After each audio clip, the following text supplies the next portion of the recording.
Hey, it's Mark with Onyx Training.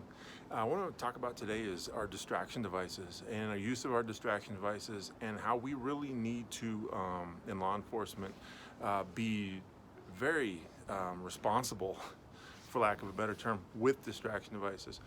I've watched a couple videos, some tactical teams doing some stuff, and saw some use of distraction devices that I'm not.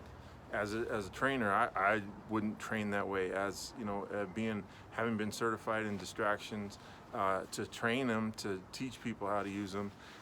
Some of the stuff that I just don't feel comfortable with, based on what I've seen and what has happened in real life.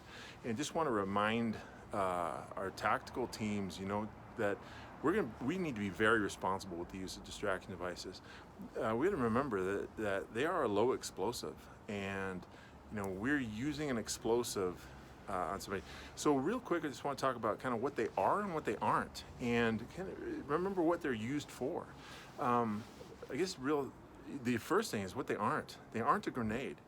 They're not a concussion grenade. They're not some sort of fragmentation grenade. So they're not used for that, okay? And what I see is, or hear, and I've seen it happen in training, tactical teams that have training have operators that have been in military, and not knocking the military, not at all, but it's just that muscle memory, right?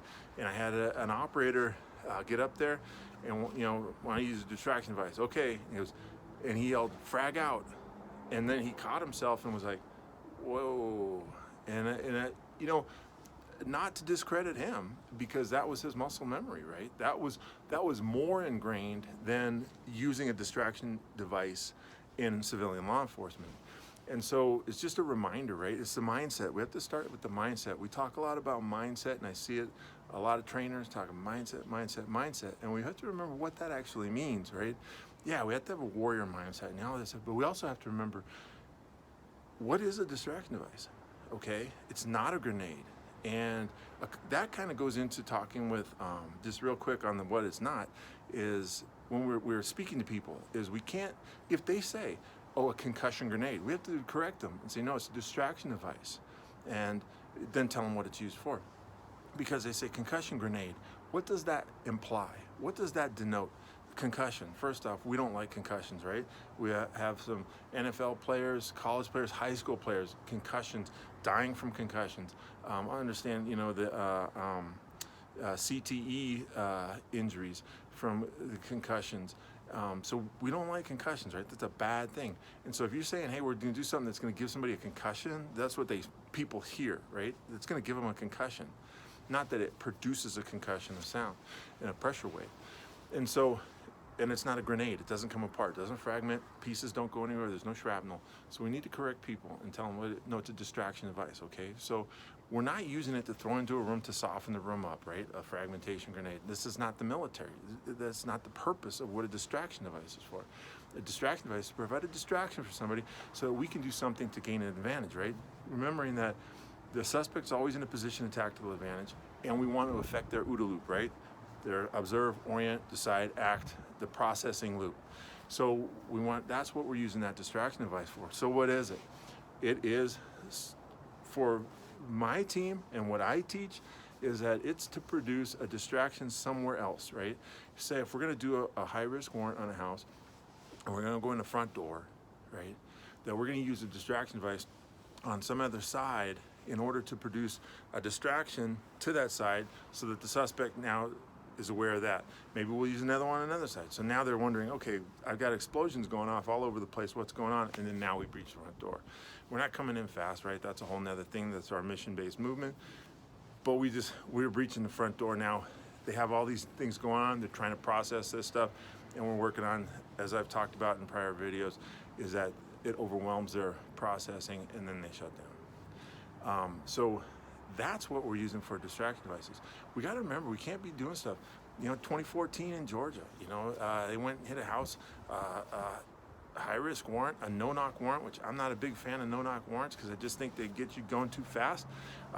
No-knock warrant, and they said, afterwards they said, we're trained to put it, 3 to 5 inches inside the doorway, but it was dark and they couldn't see. Well, that's the first thing about distraction devices, right? Is sighted delivery. We have to have sighted delivery. It doesn't matter that you just know the door is open and you're throwing it in there. You have to see where you're placing that. If I'm placing it on the ground right there, I have to look at the ground right there and see is it clear of debris, flammable objects, anything like that, people, and then I'm going to place it right there, right? Some of the videos I've seen, I'm watching a video and it's taken from the cameras inside a room, and they're going to do a CQB, I'm assuming the hostage rescue entry, and here comes a distraction device, comes flying in the room. And, like, well, okay, you can do that. But again, it's not to soften the room. It's not an explosion.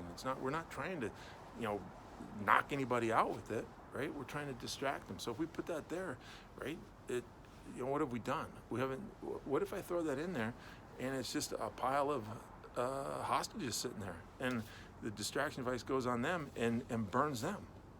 What have I done? Right? Remember, even in a hostage rescue, our focus is rescuing the hostage. It's not doing damage to the suspect necessarily, right? If that accomplishes the mission of rescuing the hostage, we're going to do it. So my point being is that unsighted delivery on a distraction device, here's what's going to happen. In Indiana, courts ruled in 2016 that it was because it was a lawsuit filed against them. Courts upheld the law enforcement side of it, saying that it is a good tool, but there are a few conditions. Got to be sighted delivery. The courts said sighted delivery. Now the courts are lay people as far as the understanding the distraction devices, everything like that, the law enforcement tactics. But here the courts are saying it's okay to use if you have sighted delivery. The courts are understanding that sort of thing. We need to be understanding that, and we need to be using that. All right. So if somebody's telling you, hey, we'll let you use that if you're doing these things, we probably want to be doing those things, especially when it's a judge or a court is saying that. Because the next step for that is that the court says, hey, you didn't listen to us. We're going to now hold you responsible for any damages or any injuries caused by that. Okay? So these are things we've got to keep in mind. These are amazing tools. They're very effective. I've seen them work on people many, many, many times. Really impacts the OODA loop. I've heard people ask, did I get blown up? They thought they got blown up. It's very effective psychologically for them.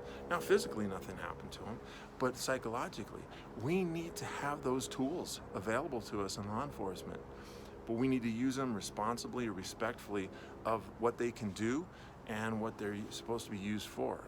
All right. So, in keeping with that, I want to put out this reminder to all my tactical people out there. We got to be responsible with the tools, or they're going to take them from us. And and then we got nobody to blame but ourselves. We like to put it off on everybody else. Oh, they don't understand. They don't understand. No, they do understand. That's just it. They understand the impact that those things can do. They understand the damage they can do. The baby in Georgia had to be placed in a medically induced coma because the burns were so bad over his body. He's an infant. And anybody who would try to downplay that and say, well, they shouldn't have been in the house where they were dealing drugs or whatever, that's the wrong attitude to have. That's the absolutely wrong attitude to have. It was an infant got burned because grown-ups didn't do what they were supposed to do. And I'm not talking about the suspects. The suspects are doing criminal stuff. They're going to do criminal stuff. I'm talking about the police. We are the ones who are responsible. We are the ones who are professional. And we're the ones who should be doing the job right. And so when you say sighted delivery, but we couldn't see in there because it was dark, well, then you don't put it in there. You don't place it in there. Remember the mission, okay? The mission is for drugs. We're not going to put people's lives at risk, not police officers' lives at risk. We're not going to put little infants' lives at risk because there are going to be other people living in the place who aren't the suspect, okay? So, again, off on a tangent, but I believe in this profession. I believe in the specialty of special weapons and tactics community. I want it to be there. I want it to be functioning well, professionally, and competently for the citizens. It's critical.